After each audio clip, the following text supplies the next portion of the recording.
اهلا بيكم ريفيو جديد في انت الاهم. كل الناس بتبعت لنا ازاي نستثمر فلوسنا في الذهب وايه موضوع السبائك وكل حاجه، فحبينا نصور مع اسلام يحكي لكم كل.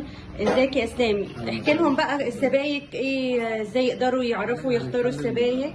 السبائك نتكلم مثلا في اول وزن 5 جرام.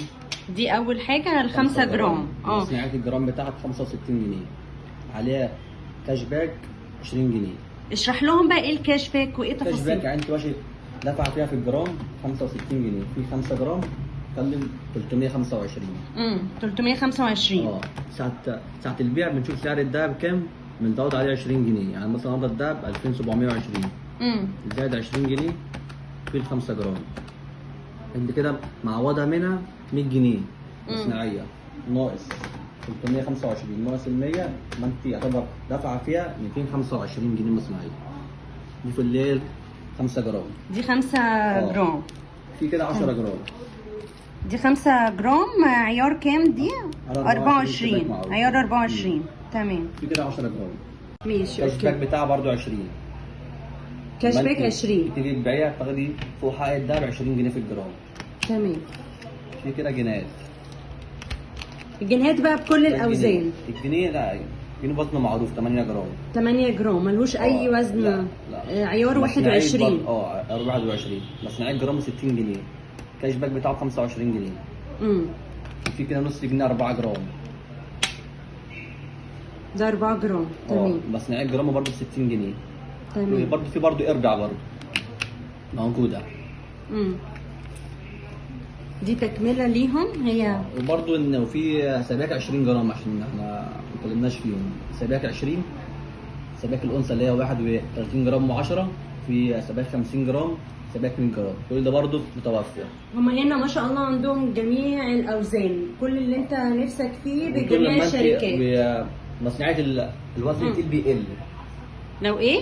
مصنعيه الوزن التقيل بيقل، يعني لو انت خدت سبيكه 50 جرام مصنعيه جرامها ب 45 جنيه. كاش باك بتاعها 15.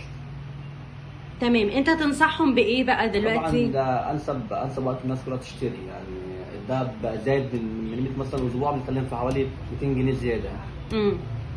ولسه يعني في التوقعات اللي هو هيزيد تاني، فالافضل نستمر في الدهب، في السبائك بالذات او في السبائك برضه جنيه. المهم برضه في دهب. ده حقيقي. كواش 21. بس الحاجات دي عشان المصنعيه بتاعتها بتبقى اقل شويه. اوفر حاجه. فلو عايز اي حد يحافظ على الدهب يحطه في سبيكه. دلوقتي كمان الجنيه ما بقاش ليه قيمه. تمام. وفي برضو اشكال في السبائك بتبقى جديده بقت نزل فيها ان يبقى فيها حلق كده، بحيث ان هي اللي عايز يلبسوا سلسله. في شكل زي كده الورده. بصوا لو عايزه، في الناس عايزه تلبسه سلسله نعمل لها كمان فريم. بتعمل فريم بس وبتلبسه برضو. شكلها شيك قوي الورده دي.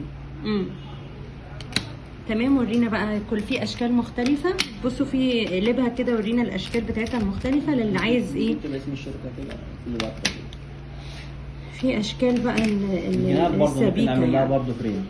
والجنيه كمان ممكن يعمل له فريم، وتبقى انت شلتي الجنيه الذهب وفي نفس الوقت لبستيه. لابساه يعني في اسم الشله ولبسه في نفس الوقت. حلو قوي. زينه وخزينه.